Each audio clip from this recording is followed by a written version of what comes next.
Hello guys, Chennai Marina பீச்சில் விற்கிற fish fry தான் பண்ண போறோம். அது முக்கியமான பொருள் அந்த பொடி தான். அது எப்படி செய்யலாம் பார்க்கலாம். வாழை மீனுக்க விலங்க மீனுக்க கல்யாணம், அந்த சின்ன குனி கூட்டம் எல்லாம் ஊர்கோலும்.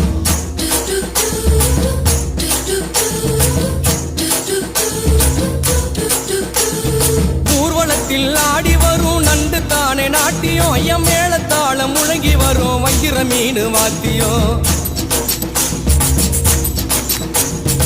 ஊர்வலத்தில் ஆடி வரும் நண்டு தானே நாட்டியம், ஐயம் மேளத்தாளம் முழங்கி வரும் வங்கிற மீன் வாத்தியம். பாறை மீன் நடத்தி வரார் பார்ட்டியும், நம்ம பாறை மீன் நடத்தி வரார் பார்ட்டியும். அங்கு தேர் போல போகுதையா ஊர்கோல காட்சியும், ஊர்கோல காட்சியும். வாழை மீனுக்க விலங்கு மீனுக்க கல்யாணம், அந்த சின்ன குனி கூட்டம் எல்லாம் ஊர்கோலம்.